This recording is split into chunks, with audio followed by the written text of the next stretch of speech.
देखो बच्चों, आज हमें क्लास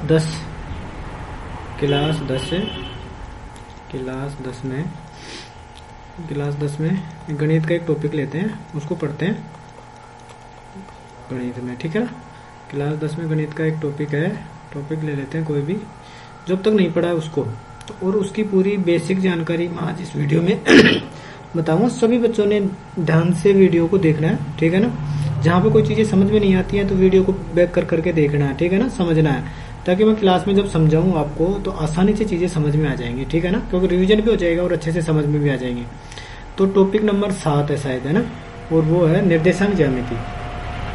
टॉपिक का नाम है निर्देशांक ज्यामिति। निर्देशांक ज्यामिति टॉपिक का नाम है, ठीक है, निर्देशांक ज्यामिति। अब देखो निर्देशांक ज्यामिति क्या होती है। निर्देशांक ज्यामिति क्या होती है कि दो या दो से अधिक स्थानों के बीच में अगर हमें दूरी पता करनी हो तो कैसे निकाले जाते हैं, या किसी एक स्थान के परिप्रेक्ष्य में, एक जगह के परिप्रेक्ष्य में दूसरी जगह को दूरी निकालनी हो या उसकी दिशा निकालनी हो तो वहां पर निर्देशांक ज्यामिति का प्रयोग किया जाता है। निर्देशांक ज्यामिति में देखो, निर्देशांक ज्यामिति में ऑब्वियसली सबसे पहले तो आपको ये पता होना चाहिए कि निर्देशांक ज्यामिति में जो निर्देशांक अपन बनाते हैं उनको एक ग्राफ में प्रदर्शित करते हैं, ठीक है ना, ग्राफ में प्रदर्शित करते हैं। जैसे मैं बताता हूँ आपको, ग्राफ की बेसिक जानकारी देता हूँ। ये मान लो एक ग्राफ है, ग्राफ का वो आपको सबको पता है, हालांकि मैंने पढ़ा भी रखा है, ठीक है ना। तो ये एक्स अक्ष है, ठीक है ना, ये एक्स अक्ष है, ये पूरा एक्स अक्ष है, एक्स अक्ष, ठीक है ना। यहाँ पर इस साइड पे ये एक्स अक्ष है, ये वाई अक्ष है, लिख भी देता हूँ, ये वाई अक्ष है। क्या है ये? वाई अक्ष, वाई अक्ष है ये, ठीक है। ये एक्स अक्ष है, ठीक है ना। यानी कि जो क्षैतिज लाइन है इसको एक्स अक्ष बोलते हैं, जो खड़ी लाइन है, ऊर्ध्वाधर लाइन है, इसको वाई अक्ष बोलते हैं, ठीक है ना। और यहाँ पे जो, जहाँ पे ये दोनों रेखाएं आपस में एक दूसरे को काटती हैं और ये 90 डिग्री के कोण पे काटती हैं हमेशा।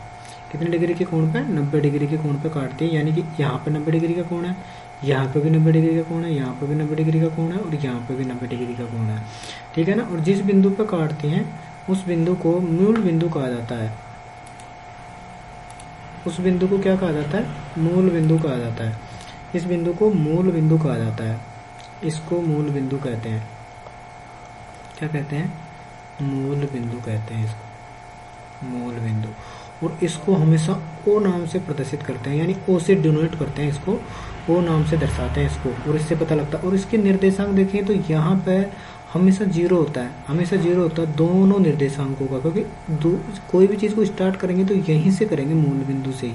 तो इसके निर्देशांक होते हैं 0 0। और निर्देशांक को दर्शाते कैसे हैं उसके बाद बेसिक से पढ़ते हैं। देखो यहाँ पे सबसे पहले वाई अक्ष, एक होता है एक्स अक्ष, एक्स से पढ़ते हैं, शुरू से एक्स लिखो, एक्स अक्ष। तो एक्स अक्ष को हमेशा क्या बोलते हैं? एक्स अक्ष को भुज बोलते हैं। क्या बोलते हैं? भुज। ये पूछा जा सकता है आपको छोटा क्वेश्चन कक्षा में। उसी तरीके से वाई अक्ष, वाई अक्ष को कोटि बोलते हैं। क्या बोलते हैं? कोटि भी कहा जाता है, ठीक है ना। वाई अक्ष को कोटि भी कहा जाता है। इसको मूल बिंदु कहा जाता है, इसको मूल बिंदु कहा जाता है, ठीक है, मूल बिंदु। और मूल बिंदु के हमेशा निर्देशांक क्या होंगे? 0, 0। और इसको ओ से दर्शाया जाता है, ओ से दर्शाया जाता है। इसको किससे दर्शाया जाता है? ओ से, ठीक है ना। ये होगी बेसिक जानकारी। उसके बाद हम पढ़ते हैं कि जब, अब उससे पहले ये पढ़ लो कि यहाँ पे ये इसमें 4 चतुर्थांश होते हैं। देखो यहाँ पे वाई अक्ष और ये एक्स अक्ष, इन दोनों ने इधर की दिशा एक डिनोट कर दी, एक दिशा ये, एक दिशा ये 4 भागों में मतलब इसको बांट दिया। तो इनको चतुर्थांश बोलते हैं। इस वाले इनको चतुर्थांश बोलेंगे, इसको भी चतुर्थांश, इसको भी चतुर्थांश, इनको नाम अलग अलग देते हैं। देखो इसको बोलते हैं फर्स्ट चतुर्थांश या प्रथम चतुर्थांश, प्रथम चतुर्थांश बोलते हैं। चतुर्थांश का मतलब क्या हुआ? 4 भागों में से एक भाग, ठीक है ना। इसको सेकंड चतुर्थांश बोलते हैं, इसको सेकंड चतुर्थांश बोलते हैं। और इसको थर्ड चतुर्थांश बोलते हैं, इसको थर्ड चतुर्थांश बोलते हैं। इसको फोर्थ चतुर्थांश बोलते हैं, ठीक है ना। ये हुई बेसिक जानकारी, ठीक है ना। अब आगे नीचे चलते हैं। देखो ये भर गया। अब देखो फिर से मैं बना लेता हूँ सी डायग्राम को, यहाँ की यहाँ तक की चीज़ों को अच्छी तरीके से कॉपी में नोट करना और समझना ध्यान से, ठीक है ना। फिर से डिनोट कर लेता हूँ। ये एक्स एक्स होता है और ये वाई एक्स होता है, ये एक्स एक्स होता है, ठीक है ना। यहाँ पे मूल बिंदु होता ही है। अब देखो एक्स एक्स पे यहाँ पे जो बाईं तरफ में जो एक्स एक्स है इसको प्लस से डिनोट करते हैं, plus x x, plus x x, ठीक है ना। यानी प्लस की अगर कोई एक्स की कोई भी संख्या आएगी एक्स एक्स की तरफ प्लस की होगी तो इधर डिनोट करेंगे उसको, और इसको बोलते हैं minus x x, minus x x है तो एक्स एक्स ही, पर एक्स एक्स में भी दो चीजें हो गई, इधर वाले को माइनस एक्स एक्स, इधर वाले को प्लस एक्स एक्स। यानी माइनस की संख्याएं हमेशा एक्स एक्स की होंगी, वो इधर दर्शाई जाएंगी, और अगर प्लस की संख्याएं एक्स एक्स की है तो इधर दर्शाई जाएंगे। उसी तरीके से वाई एक्स में देखो ये होता है प्लस वाई एक्स, ठीक है ना। नीचे की तरफ होता है माइनस वाई एक्स, यानी कि वाई एक्स की अगर कोई संख्याएं होंगी तो हम इधर दर्शाएंगे, और प्लस की होंगी तो माइनस की होंगी तो यहाँ मूल बिंदु से नीचे की तरफ दर्शाएंगे, ठीक है ना। और सबसे पहले दो बातें और लिख लो यहाँ पे। सबसे पहले मूल बिंदु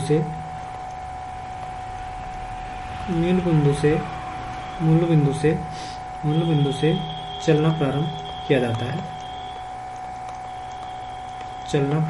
है, यानी हमारी दौड़ हमेशा जब कभी भी हमें क्वेश्चन सोल्व करना है तो हमेशा मूल बिंदु पे खड़े होकर फिर उसके बाद चलेंगे कि किस दिशा में जाना है, ठीक है ना। मूल बिंदु से चला जाता है। और अब चलेंगे तो मान लो यहाँ पर दो अक्ष आपको दिख रहे हैं, एक है एक्स अक्ष, एक है वाई अक्ष। तो चलेंगे तो किसी एक पे, ऐसे तो नहीं कि किसी पे भी भाग जाएंगे, तो कोई तो होगा ना। तो सबसे पहले चलेंगे एक्स अक्ष पर। सबसे पहले अक्षों में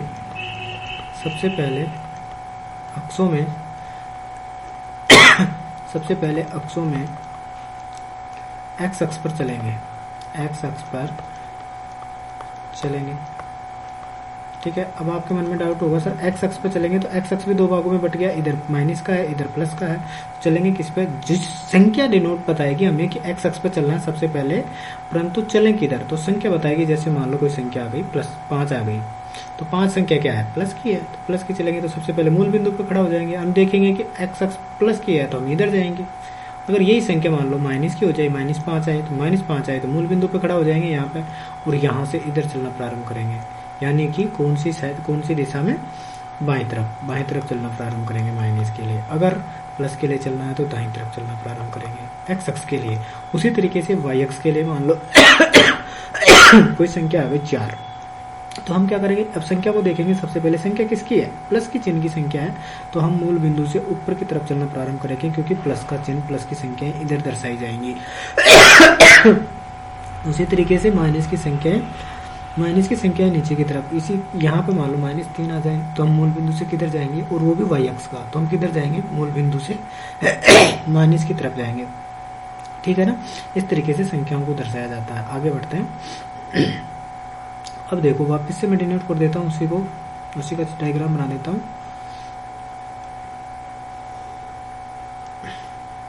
ठीक है। ये हो गया मूल बिंदु, क्या हो गया, ये हो गया मूल बिंदु, ठीक है। अब यहाँ पे देखो इधर प्लस का एक्स अक्ष, इधर हो गया माइनस का एक्स अक्ष, इधर हो गया प्लस का वाई अक्ष, इधर हो गया माइनस का वाई अक्ष। अब हमेशा निर्देशांक कैसे होंगे, देखो निर्देशांक सबसे पहले जब लिखे जाएंगे तो ऐसे लिखे जाएंगे x, y, और कोष्टक में बंद कर दिया जाएगा। ये एक निर्देशांक हो गया। अब इस निर्देशांक कौन सी जगह है तो इसको नाम देना है, तो ए दे दो, बी दे दो, सी दे दो, कौन सी जगह है उस जगह का नाम दे दो, कुछ भी दे दो। जैसे मान लो कोई जगह है ए, उस जगह पे दो निर्देशांक है x, y। ये क्या प्रदर्शित करते हैं, दोनों ये प्रदर्शित करते हैं कि सबसे पहले हमेशा किसी भी निर्देशांक में x अक्ष का मान आएगा। सबसे पहले वाला जो मान होगा निर्देशांक में x अक्ष का मान होगा। किसका मान होगा, x अक्ष का। जो दूसरा मान होगा वो मान होगा y अक्ष का। किसका मान होगा, y अक्ष का। हमेशा याद रखना कि पहला मान x अक्ष का होगा, यानी कि पहला मान इसका होगा, दूसरा मान y अक्ष का होगा। जब भी मान लो मैंने आपको दे दिया कि -5, 7 दे दिया, तो और कोई बिंदु है n नाम का कोई बिंदु है, और ये मैंने आपको दे दिया, तो आपको ये बताना है कि इसमें से x अक्ष का मान कौन सा है। तो हमेशा जो पहला मान आएगा, कोई भी वो प्लस का मान हो, प्लस की संख्या हो, माइनस की संख्या हो, कोई भी मान हो, वो हमेशा x अक्ष का होगा। और उसको एक्स अक्ष पे चलेंगे, और जो दूसरा मान होगा वो वाई अक्ष का होगा। किसका होगा? वाई अक्ष का। अब चलना कैसे है कि यहाँ पे एक्स अक्ष का जो मान आएगा उसका चिन्ह बताएगा कि एक्स अक्ष पे भी तो दो दिशाएं हैं, एक तरफ प्लस की संख्या एक तरफ माइनस की संख्या है। तो इस संख्या का चिन्ह जो भी चिन्ह लगा वो बताएगा हमें कि हमें किस दिशा में जाना है। जैसे यहाँ पे एक्स अक्ष की पहली संख्या हमेशा एक्स अक्ष की आएगी, तो यहाँ पे पहली संख्या माइनस के चिन्ह की है, तो हम मूल बिंदु पे खड़ा हो जाएंगे, फिर देखेंगे कि संख्या किस चिन्ह की है और सबसे पहले एक्स अक्ष पे जाएंगे। एक्स अक्ष पे जाएंगे तो मूल बिंदु पे खड़े हैं, तो हमने देखा कि संख्या माइनस की है तो हम इस दिशा में जाएंगे, माइनस की दिशा में। अगर यहाँ पे संख्या प्लस की होती तो हम इस दिशा में जाते, ठीक है ना। फिर वाई अक्ष की संख्या देखते हैं कि वाई अक्ष की संख्या है, दूसरी संख्या हमेशा वाई अक्ष की होगी। वाई अक्ष की जो संख्या है वो प्लस की है, एक माइनस की है। अगर प्लस की है तो वाई अक्ष प्लस किधर है? ऊपर की साइड में, तो हमेशा ऊपर की तरफ जाएंगे। अगर माइनस की है तो हम नीचे की तरफ जाएंगे, माइनस की है तो किधर जाएंगे? नीचे की तरफ जाएंगे। अगर पर यहाँ पे जो मैंने बिंदु आपको दिया है इसमें प्लस की संख्या है तो हमेशा किधर जाएंगे? ऊपर की साइड में जाएंगे। जैसे मैं आपको कोई बिंदु है उसको दर्शाना बताता हूँ। देखो, जैसे मान लो फिर से डायग्राम बना देता हूँ मैं आपके लिए। ये लो डायग्राम, देखो थोड़ी सी लिखने में थोड़े उल्टे पुल्टे लिखे जा रहे हैं, धीरे धीरे सुधर जाएंगे सारे, ठीक है ना। मैनेज करना, ठीक है ना। ये हो गया, इसको थोड़ा और बढ़ा देता हूँ। ये हो गया y plus y x plus का, ये हो गया माइनस का वाई एक्स, ये हो गया प्लस का एक्स एक्स, ये हो गया माइनस का वाई एक्स, ठीक है। ये मूल बिंदु, और मूल बिंदु के निर्देशांक आपको दर्शाने की जरूरत नहीं, ओ नाम से डिनोट करते हैं, 0 0 होते हैं, ठीक है ना। अब संख्या मान लो इधर जाएंगे तो इधर प्लस की संख्या होगी, मान लो यहाँ पे 1 होगी, यहाँ पे 2 होगी, यहाँ पे 3 होगी, यहाँ पे 4 होगी, यहाँ पे 5 होगी, ठीक है। इसी तरीके से यहाँ पे -1 होगी, यहाँ पे -2 होगी, यहाँ पे -3 होगी, -4 होगी, ठीक है ना, और -5 होगी। इसी तरीके से प्लस की संख्या इधर 1 2 3 4 5 तक ले लेता हूँ मैं, ठीक है, 5। इधर तरीके से माइनस की संख्या आएंगी क्योंकि माइनस का वाई है, -2 -3 -4 और -5। अब हमें मान लो कोई बिंदु दे दिया जाए कि आप बिंदु P नाम का कोई बिंदु है और वो यहाँ पे है, कौन सी जगह है, उसके लिए निर्देशांक है -3,5। आपको ये बिंदु दे दिया जाए, एक बिंदु दिया जाए Q नाम का एक बिंदु है, वो है 3,-4 इस जगह है। एक आपको R पिन नाम का बिंदु दे दिया जाए -3,-5। एक दे दिया जाए 7 का S का S, और वो दे दिया जाए 0,3। एक दे दिया जाए T बिंदु दे दिया जाए, वो दे दिया जाए -5,0। ये निर्देशांक आपको दर्शाने हैं, इसमें दर्शाना है इन सभी निर्देशांकों को। देखो, दर्शाने के लिए क्या रखना है, हमेशा क्या याद रखना है कि हमेशा मूल बिंदु पे खड़े हो जाना है। और मैंने आपको ये बता ही दिया पहले कि जब निर्देशांक होगा तो वहाँ पे ये जो पहला उसके बाहर जो बिंदु होगा कोई भी हो सकता है, यहाँ पे नाम हो सकता है, कोई भी हो सकता है, ठीक है ना, कोई अल्फाबेट हो सकता है, किसी का नाम हो सकता है, कोई चिन्ह हो सकता है। यहाँ पे जो बाहर होगा वो उसका नाम है। हमेशा ये ध्यान रखना कि इसको डिनोट किया गया है कि ये कोई चीज़ है, कोई जिसको दर्शाना है, कोई स्थान भी हो सकता है, ठीक है ना। तो यहाँ पे जब इसके अंदर जो कोष्टक में जो दो संख्याएं बंद होगी, वो पहली संख्या जो होगी वो एक्स अक्ष को दर्शाएगी और दूसरी संख्या वाई अक्ष को दर्शाएगी। ये मैंने आपको अच्छी तरीके से समझा भी दिया है, ठीक है ना।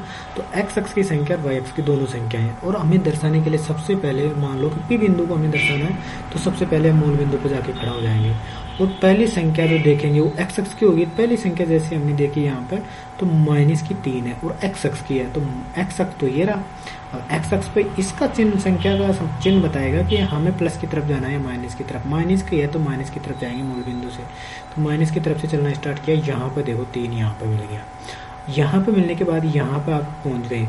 अब यहाँ पहुँचने के बाद अब आपको दूसरी संख्या देखनी है कि दूसरी संख्या किस वाई अक्ष की होती है, और वाई अक्ष की जो संख्या है वो प्लस की है या माइनस की है, क्योंकि वाई अक्ष में भी 2 है, प्लस और माइनस। तो किस तरफ जाना है, तो यहाँ पे जो 5 है वो प्लस का है, तो -3 से हम 5 वाई अक्ष की तरफ जाएंगे। किसकी तरफ, वाई अक्ष की तरफ।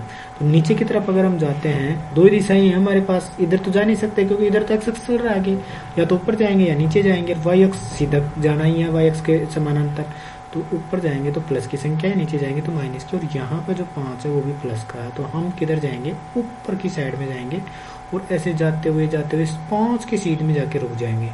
जैसे यहाँ पर मान लो 5 की सीध यहाँ पर है, तो यहाँ पर ये निर्देशांक होगा, यानी कि इधर से हो गया -3, इधर से हो गया ऊपर चले गए 5, तो ये यहाँ पर है वो बिंदु -3,5, -3,5, और ये कौन सा बिंदु हो जाएगा, P। ठीक है ना। उसी तरीके से क्यू बिंदु को दर्शाना है, तो देखो x अक्ष का 3 है और प्लस का है, तो हम यहाँ से मूल बिंदु से चलना स्टार्ट करेंगे। 3 यहाँ पे पहुँच गए, यहाँ पे पहुँचने के बाद y अक्ष का -3 है, तो -4 है, तो -4 हमेशा नीचे रहेगा, तो यहाँ पे पहुँच जाएंगे, और यहाँ पे ये जो बिंदु रहेगा ये रहेगा Q, और ये हो जाएगा 3,-4। उसी तरीके से r को प्रदर्शित करना है, तो मूल बिंदु से चलेंगे, -3 है x अक्ष का, तो -3 यहाँ पे पहुँच जाएंगे, मूल बिंदु से यहाँ पे पहुँच गए। यहाँ पे पहुँचने के बाद -5 जाना, तो -5 नीचे की तरफ है, तो यहाँ पर -5 की सीध में जाके रुक जाएंगे, और ये हो जाएगा -3,-5। ये सब चीज़ें तो आप दर्शा लोगे। ये दो मोस्ट है, इनमें कन्फ्यूजन होते हैं बच्चे, मैंने देखा है क्लास में भी, इनमें ज़्यादा जो पिछले क्लासों में बच्चे पढ़ गए वो भी यहाँ पे ज़्यादा कन्फ्यूज होते हैं। क्यों? क्योंकि यहाँ पे देखो 0 ही आ गया, शुरुआत में आ गया 0, तो 0 यहीं पे है मूल बिंदु पे, तो 0 पे रहेंगे हम, कहीं नहीं जाएंगे। फिर कह रहा है कि अगला है y3, तो 3 y अक्ष का है और प्लस का है, तो y अक्ष में प्लस में नीचे जाएंगे, ऊपर जाएंगे, तो 3 पे चले जाएंगे, और यहाँ पे है, तो यहाँ पर कौन सा बिंदु हो गया, S, और हो गया 0,3। उसी तरीके से t बिंदु देखेंगे, तो मूल बिंदु पे खड़े हो गए, और पहले आ गया -5 और -5 x अक्ष का, तो -5 x अक्ष का, तो किधर जाएंगे, इधर जाएंगे, -5 यहाँ पर आएगा। यहाँ पे पहुँचने के बाद और 0, अब इसके बाद में y अक्ष का है 0, तो जब y अक्ष का अगर कोई मान होता तो या प्लस का होता तो ऊपर जाते, माइनस का होता तो नीचे आते, पर कोई मान ही नहीं है, तो यहीं पे खत्म हो जाएगा ये, और यहीं पे हो जाएगा कौन सा, t बिंदु, और हो जाएगा -5,0 इस तरीके से इन बिंदुओं को दर्शाना होता है, ये हो गया इनका बेसिक है। उसके बाद चलते हैं आगे। देखो अब देखो मोस्टली बात क्या है कि ये तो पता होना चाहिए आपको, इसके साथ ही अब देखो, जैसे मान लो यहाँ पे मैंने 2 बिंदु दर्शा दिया आपके सामने, यहाँ पे एक बिंदु, यहाँ पे देखो S यहाँ पे है, S यहाँ पे है ना कि नहीं है, S यहाँ पे है, और Q बिंदु यहाँ पे है। अगर अब आपसे कोई कह दिया जाए कि इन दोनों बिंदुओं के बीच की दूरी पता करो, क्या है, इन दोनों बिंदुओं के बीच की दूरी क्या है, तो ये बिंदुओं के बीच की दूरी पता करना हो, तो मान लो आपके पास इनके सूत्र होते हैं, और वो कैसे कैसे बनते हैं देखो मैं बताता हूँ आपको। जैसे मान लो यहाँ पे कोई बिंदु है, अब वहाँ से डायग्राम्स को छोड़ के मैं बेसिक से समझाता हूँ, अलग से समझाता हूँ। यहाँ 2 बिंदु, मान लो यहाँ पे एक बिंदु है A, यहाँ पे दूसरा बिंदु है B, दूसरा बिंदु कौन सा है, B। मान लो इसके निर्देशांक x1, y1 है, इसके निर्देशांक x2, y2 है, ठीक है, और इन दोनों के बीच की ये लाइन हो गई, दोनों के बीच की दूरी हो गई है, ठीक है। अब आपसे किसी ने पूछ लिया कि इन दोनों के बीच की दूरी बताओ, तो इन दोनों के बीच की दूरी निकालने का सूत्र होता है, और सूत्र क्या होता है, दूरी बराबर AB, सॉरी ऐसे लिख दो, इसी में लिख दो, दूरी AB बराबर अंडर रूट का चिन्ह लगाएंगे, x2 यानी इस दूरी, इसके इस निर्देशांक में से इस निर्देशांक को घटा देंगे, x2 माइनस x1, और उसका कर देंगे स्क्वायर, प्लस का चिन्ह लगाएंगे। y2 निर्देशांक में से y1 निर्देशांक का जो मान है उसको घटा देंगे, y2 का मान लो आ गया y2, और y1 की जगह आ गया y1, और इसका क्या हो जाएगा, स्क्वायर हो जाएगा, ठीक है। ये हो गई दोनों बिंदुओं के बीच की दूरी निकालने का सूत्र। ये प्रश्न हमेशा बोर्ड की परीक्षा में कक्षा 10 में हमेशा आता ही आता है, मोस्ट प्रश्न है ये, हमेशा आता है। पिछली बार भी आया था, मैंने पढ़ाया था, जब बच्चों को बता दिया था कि ये क्वेश्चन आएगा, और आया भी। या तो ये सूत्र पूछ ले, या फिर 2 बिंदुओं के बीच की दूरी पूछ ले, छोटा प्रश्न आएगा, क्योंकि इतना बड़ा नहीं बन सकता, इससे बड़े प्रश्न आगे आएंगे जो बनेंगे। छोटा प्रश्न, ये सूत्र बहुत मुश्किल है, और 2 बिंदुओं के बीच की दूरी हमेशा पूछता है, इसलिए इस सूत्र को अच्छे तरीके से याद करना, और 2 बिंदुओं के बीच की दूरी निकाल। जैसे मान लो कि मैं आपको 2 बिंदु दे देता हूँ और उनके बीच की दूरी निकाल के बताता हूँ। मान लो कोई बिंदु ऊपर ले लिया, वैसे ले लेते हैं, A एक बिंदु है, दूसरा B बिंदु है, A बिंदु ये हो गया, दूसरा B बिंदु ये हो गया, इन दोनों के बीच की दूरी निकालते हैं, ठीक है ना। इसके निर्देशांक मान लो, अब यहाँ पे देखो, यहाँ पे जो मैंने x1 दिया है, x1 y1 दिया है, यहाँ पे x2 y2 दिया है, तो इनकी जगह कोई भी संख्या हो सकती है। ये केवल मतलब मानक रूप में बताया है कि यहाँ पे x1 हो मान लो, तो x1 को कहाँ पर इस सूत्र में यूज किया है, यहाँ, तो यहाँ पे जो संख्या होगी पहले स्थान पे, पहले निर्देशांक की, तो वो संख्या यहाँ पर रखनी है। x2 की जो संख्या है तो वो यहाँ पर रखनी है, y1 की संख्या वो यहाँ पर रखनी है, जैसे सूत्र में जहाँ पे है वहाँ पर रख दो। जैसे मान लो दो बिंदु है और उनके निर्देशांक दे दिया -5, 3, इसके निर्देशांक दे दिया 3, -2, ये निर्देशांक दे दिया। ठीक है, ये निर्देशांक दे दिया। अब आपसे कोई कह दिया जाए कि इन दोनों बिंदुओं के बीच की दूरी निकालो, इन दोनों बिंदुओं के बीच की दूरी निकालो, कितनी दूरी है, निर्देशांक दे ही दिया आपको। अब आपको ये सूत्र पता है तो आप निकाल सकते हो, आसानी से निकाल सकते हो, बहुत आसान है। जब पर आपको सूत्र याद होना चाहिए और किस तरीके से निकालते हैं वो भी याद होना चाहिए। जैसे निकाल के बताता हूँ मैं, देखो दूरी निकालनी है तो दूरी बराबर दूरी, और ये भी दूरी हो जाएगी। सबसे पहले सूत्र लिखो। सूत्र लिखने से पहले आप अगर थोड़ा लॉजिकल समझा जाए तो आप ऐसे भी कर सकते हो कि यहाँ पे आप जैसे मान लो कि मैंने ऊपर समझाया, ऊपर क्या समझाया मैंने कि यहाँ पे देखो x1 y1, यहाँ पे x2 y2। तो अगर नहीं समझ में आता है तो आप छोटे छोटे यहाँ पे लिख लिया करो कि सर पहले इसमें मैंने सर ने बताया x1, इसमें y1, इसमें बताया x2, इसमें बताया y2। ठीक है, x2 y2, x2 y2 छोटा छोटा लिख लो एक बार समझने के लिए। परीक्षा में नहीं लिखना है, ठीक है ना, परीक्षा में नहीं लिखना। तो यहाँ पे x1 y1, यहाँ पे x2 y2। तो यहाँ पे समझ जाओगे कि ये जो पहला मान है ये x1 का है, ये जो पहला मान है ये y1 का है, ये जो मान है ये x2 का है, ये जो मान है ये y2 का है। तो आप यहाँ से कंफर्म कर लोगे और सूत्र फिर आपको लगाना वही है।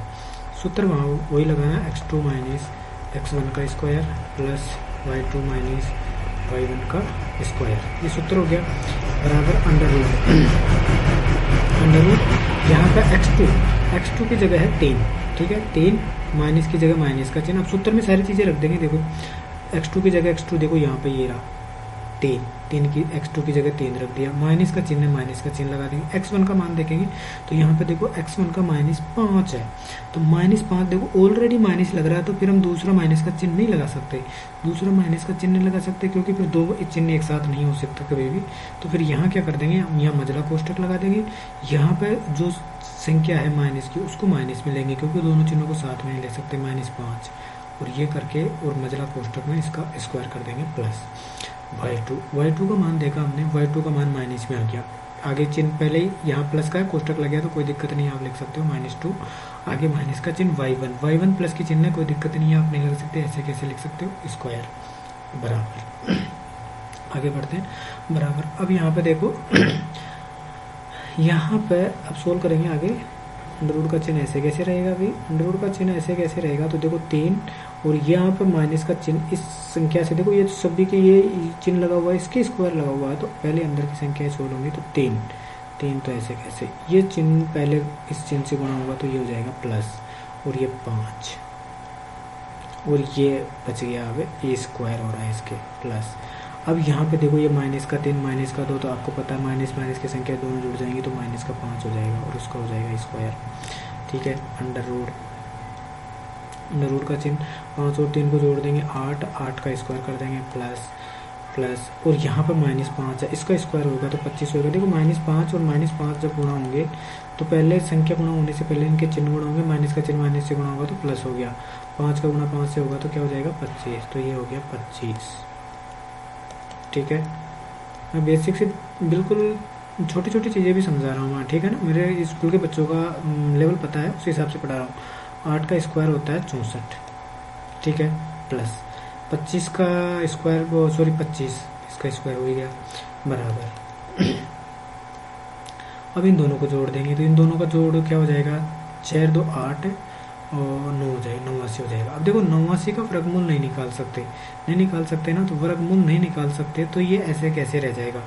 जब किसी संख्या का वर्गमूल नहीं निकाला जाए तो उस संख्या के ऐसे कैसे वर्गमूल, तो यही आंसर है, ये दो बिंदुओं के बीच की दूरी यही है, ये आंसर है, ठीक है ना। अब मान लो कि जैसे मान लो कोई बीच की दूरी मान लो जैसे 100 आ जाती है तो 100 का वर्गमूल निकाल सकते हैं। 100 का वर्गमूल निकालने का मैंने बता रखा आपको कि 100 के टुकड़े कर लो पहले, 2 50 2 25 5 का भाग 5 में देंगे एक बार, ये टुकड़े आ गए, इसके अभाज्य गुणनखंड ये आ गए, यानी 100 के अभाज्य गुणनखंड क्या क्या है, 2 गुना 5 गुना 5, आप गुना करके देख लो 100 ही आएगा।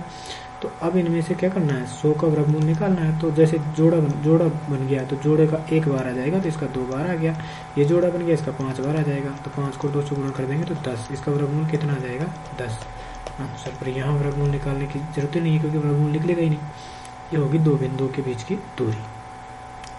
अब आगे बढ़ते हैं, देखो दो बिंदु दो बिंदु, मान लो दो ही बिंदु ऐसे ही दे रखे हो।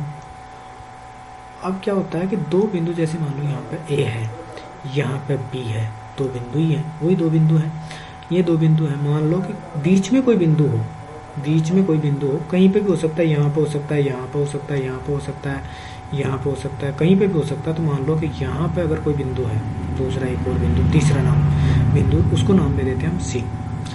अब इस बिंदुओं के इसकी और इसकी दूरी पता है, तो हम इस बिंदु के निर्देशांक निकाल सकते हैं कि इस बिंदु के निर्देशांक क्या होंगे। इन दोनों के बिंदुओं के निर्देशांक तो वही x1 y1 मान लेते हैं, इसके निर्देशांक x2 को y2 मान लेते हैं, और इसके निर्देशांकों को मान लिया कि मान लो x और y है, ठीक है। पर इसके निर्देशांक तभी निकल सकते हैं जब या तो यहाँ से यहाँ तक की दूरी पता हो हमें, ये वाली दूरी और ये वाली दूरी, दोनों के बीच की दूरी, यानी सी का ए तक की दूरी और सी से बी तक की दूरी पता हो, या फिर दूरी पता हो जाएगी तो हम यहाँ इस दूरी को मान लेते हैं m1 और इस दूरी को मान लेते हैं m2। तो हमें दो चीज़ें पता होनी चाहिए, यहाँ तो हमें पता होना चाहिए ये m1 और m2 की दूरी कितनी दूरी है ये, या फिर पता होना चाहिए कि इन दोनों के बीच में दूरी पता होगी तो हम अनुपात ऑब्वियसली निकाल लेंगे, या फिर इन दोनों के बीच का अनुपात कितना है, इसके बीच और इसके बीच कितना अनुपात है, ठीक है ना। जैसे मान लो ये दूरी आ गई यहाँ से यहाँ तक, m1 वाली दूरी आ गई 20, ये आ गई 15, तो हमें अनुपात निकालना हो तो 20 और 15 का अनुपात निकालेंगे। तो कैसे निकलेगा, 5 समान संख्या का भाग दोनों संख्याओं में देंगे, तो 5 का भाग दिया 4 बार, 5 का भाग दिया 3 बार, तो ये रेशियो आ गया और ये अनुपात आ गया m1 अनुपात m2। या तो अनुपात पता हो या दूरियां पता हो तो अनुपात निकाल लेंगे, तभी हम इस x और y के निर्देशांक निकाल सकते हैं। मान लो कि यहाँ पे m1 है, ये m2 है, और इस c के निर्देशांक निकालने हो तो कैसे कैसे निकलते हैं। देखो इसके निर्देशांक क्या, हमें x चाहिए और y चाहिए निर्देशांक निकालने के लिए, तो x का मान कैसे निकलेगा, x2 m1 पता हो तब m1 plus x2 m2 upon m1 plus m2। अगर ये सारी चीज़ें पता हैं, जो भी चीज़ें इस सूत्र में प्रयोग में हुई हैं सारी चीज़ें पता है, तो यहाँ पर रख दो और इसका पहला निर्देशांक आ जाएगा, ठीक है। उसी तरीके से इसका y का निर्देशांक निकालना हो तो y2 m1 plus y1, sorry यहाँ पे x1 आएगा, x1 यहाँ पे y1 m2 upon m1 plus m2। ये दोनों सूत्र हैं, इन दोनों सूत्रों के माध्यम से हम ये x और y का निर्देशांक निकाल सकते हैं जो यहाँ पर C बिंदु के हैं। वो इसके लिए हमें क्या क्या चाहिए, एक हमें m1 यानी यहाँ से यहाँ तक की ये दूरी और यहाँ से यहाँ तक की दूरी चाहिए m1 m2, और दूसरी क्या चाहिए, ये निर्देशांक और ये दोनों निर्देशांक चाहिए अगर ये दूरी निकालनी है।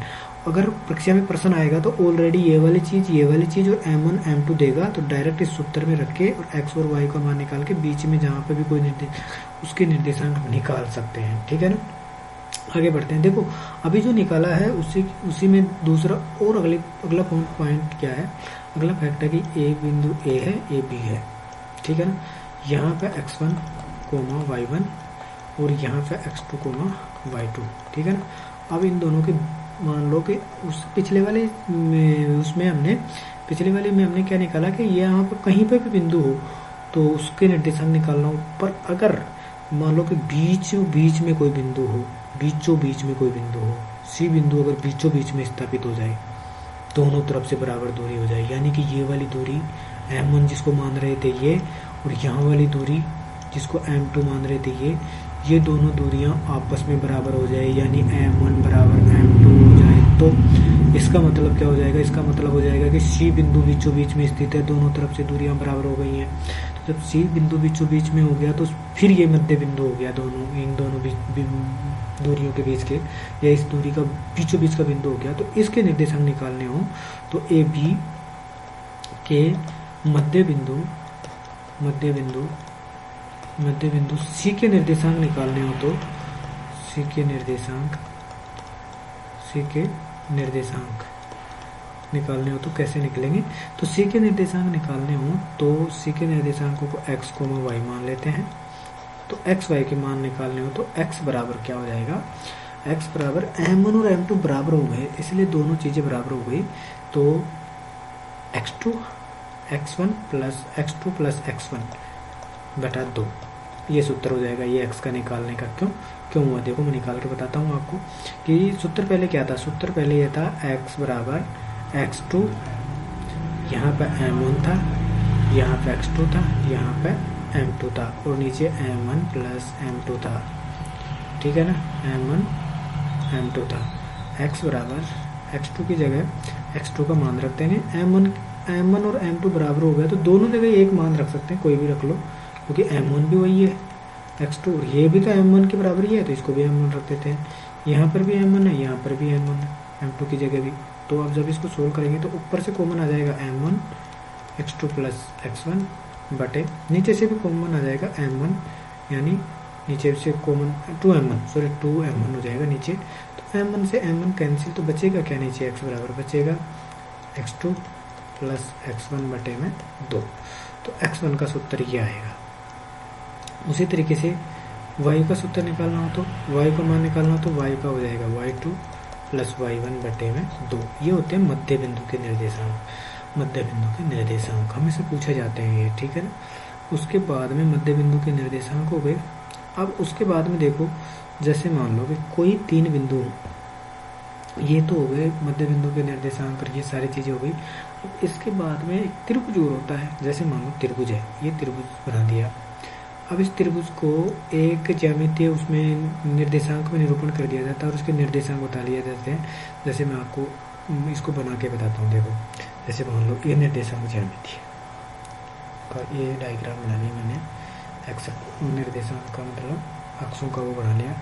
अब यहाँ पे कोई त्रिभुज स्थित है, यहाँ पे कोई त्रिभुज, और पिछली बात है जब यहाँ पे त्रिभुज है तो इन अक्षों के आधार पर इसके निर्देशांक पता होंगे। तो मान लो इस त्रिभुज के ये वाले निर्देशांक x1 y1 है, इस शीर्ष के निर्देशांक, इसको मैं नाम दे देता हूँ a, इसको नाम दे देता हूँ b, इसको नाम दे देता हूँ c, इसको नाम हो गया x2, y2, इसका हो गया x3, y3, ठीक है, x3 y3, ठीक है। तो ये हो गए त्रिभुज के तीनों निर्देशांक, ठीक है ना। अब हमें इसी निर्देशांक ज्यामिति से ये कह दिया जाए कि इसके तीनों बिंदुओं के त्रिभुज के तीनों निर्देशांक ये हैं, तो अब इसका क्षेत्रफल क्या होगा। तो देखो अगले स्टेप में लेके चलता हूँ आपको। तो मान लो ये त्रिभुज है, ये त्रिभुज है, ठीक है, ये बन गया त्रिभुज।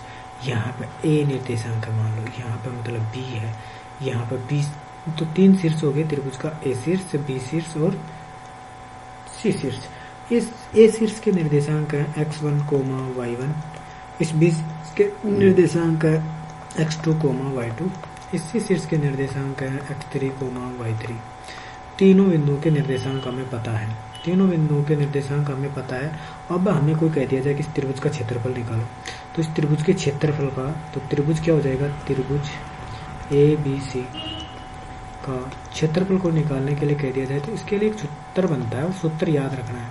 अब सूत्र याद रखना कोई बड़ी बात नहीं है, देखो ध्यान से। सूत्र क्या है, त्रिभुज दे रखा आपको और इस त्रिभुज का पूरा क्षेत्रफल, मतलब ये कितना क्षेत्रफल घेर रखा है, इसने कितना एरिया घेर रखा है, ये एरिया का क्षेत्रफल बताओ, जो मैंने छायांकित कर दिया है, शैडो कर दिया है इसको, ये क्षेत्रफल निकालना है। तो इसका क्षेत्रफल क्या हो जाएगा, सबसे पहले क्या करो आप, कोई भी एक निर्देशांक ले लो, जैसे x1 ले लेते हैं। सबसे पहले x1 जैसे लोगे तो यहाँ पे से हमने x1 ले लिया, तो इसके साथ वाला y1 नहीं लेना, बाकी दोनों का आपस में घटा देते हैं। यानी x1 है ना, तो y का 2 लो, y2 माइनस इसका लो y3, ठीक है, प्लस फिर लो x1 तो आ गया यहाँ पे, फिर लो x2, फिर यहाँ पे y3 आ गया तो y3 पहले लो, फिर लो y1, y3, फिर लो y1, y2 minus y3, y3 minus y1, ठीक है। फिर x3 ले लो, x1 आ गया, x2 आ गया, x3 ले लो, फिर यहाँ पर y1 हो गया तो y1, और फिर अब चला जाएगा y2। ये सूत्र है, इस सूत्र में फिट कर दो, सोल्व करो, और फिर यहाँ से जो भी वैल्यू प्राप्त होगी वो उस त्रिभुज का क्या प्राप्त होगा, क्षेत्रफल प्राप्त होगा। उस त्रिभुज का क्या प्राप्त होगा, क्षेत्रफल प्राप्त होगा। भाई ये सूत्र है, याद कर लेना, लिख लेना अच्छे तरीके से। इसके बाद में एक चीज हो रही है यहाँ पे, जितनी भी आपके इस टॉपिक में बेसिक से सारी चीजें हो सकती थी मैंने लगभग पूरी बता दी है, इससे बाहर कुछ भी नहीं है। इसके अलावा और क्या चीज हो सकती है, हाँ एक चीज और है वो भी बता देता हूँ मैं। अगर ये त्रिभुज मान लो, ये त्रिभुज है जो अभी ऊपर दर्शाया मैंने, इसके निर्देशांक x1 y1, ए के, और ये बी है तो इसके निर्देशांक x2 y2, और ये सी है और इसके निर्देशांक x3 y3 y3, तीनों निर्देशांक हो गए। अगर मान लो कि ये त्रिभुज एक संरेख, ये इसका क्षेत्रफल 0 हो जाए, अगर इस त्रिभुज का मान लो आप त्रिभुज का जब ये निर्देशांकों को रखो, आप जब इस सूत्र में सभी निर्देशांकों का मान जब इस सूत्र में रखोगे तो इसका क्षेत्रफल 0 भी तो हो सकता है, 0 भी हो सकता है। जब इसका क्षेत्रफल, इस त्रिभुज का क्षेत्रफल निर्देशांकों के माध्यम से निर्देशांकों को सूत्र में रखने पर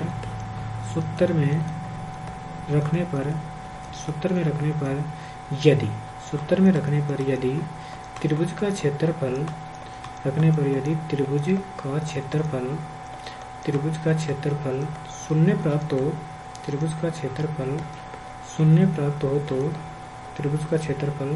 शून्य प्राप्त हो, तो ये त्रिभुज जो है ये कैसा हो जाएगा, त्रिभुज के निर्देशांक है ना, ये संरेख हो जाएंगे, यानी एक ही रेखा में हो जाएंगे। निर्देशांक संरेखीय हो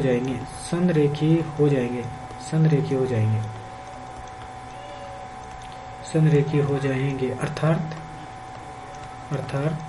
त्रिभुज का क्षेत्रफल क्या हो जाएगा, संरेखीय हो जाएंगे। त्रिभुज का क्षेत्रफल संरेखीय हो जाएंगे, अर्थात एक ही रेखा में हो जाएंगे, एक रेखा पर स्थित होंगे। अर्थात ये जो निर्देशांक दे रखे हैं आपको इस त्रिभुज के, ये कैसे हो जाएंगे, एक रेखा में ऐसे, दूसरा यहाँ और तीसरा यहाँ, एक रेखा में। और यहाँ पे A1 ए हो जाएगा, यहाँ पे B हो जाएगा, यहाँ C हो जाएगा, यहाँ A के x1, y1, यहाँ B के x2, y2, यहाँ C के x3, y3, एक रेखा में हुए। देखो ये एक चीज ये है, ठीक है ना। तो एक ये है। अब इसके बावजूद मान लो कि आपसे कोई कह दिया जाए कि त्रिभुज के निर्देशांक दे दिया आपको, तीनों निर्देशांक दे दिए, त्रिभुज के निर्देशांक दे दिया आपसे, और कह दिया आपको कि त्रिभुज के निर्देशांक ये हैं और त्रिभुज का क्षेत्रफल 0 है, ठीक है ना, 0 है। तो आपको किसी एक निर्देशांक के निर्देशांक निकालने के लिए कह सकता है, तो आप यही सूत्र यूज करेंगे। जहाँ पे क्षेत्रफल 0 दे दे तो यहाँ पे क्षेत्रफल का जगह यहाँ पे 0 रख दो, यहाँ पे 0 रख दो, बराबर में बाकी सारी चीजें जो भी हैं वो अपनी अपनी जगह रखो, सोल्व करो, बाकी सारी चीजें आ जाएंगी। जैसे ट्यूशन के माध्यम से समझाऊंगा। अब आज के लिए इतना ही बहुत है, ये बेसिक हो गया इस टॉपिक का, जितना भी बेसिक हो सकता है सभी बच्चे ध्यान से, अगर समझ में नहीं आता तो पॉज करके देखना, ठीक है ना। कोई चीजें समझ में नहीं आती है तो कमेंट बॉक्स में लिखना, और वीडियो कैसा लगा ये भी देना, और कमेंट, लाइक और शेयर करना सभी, ठीक है नी। ओके।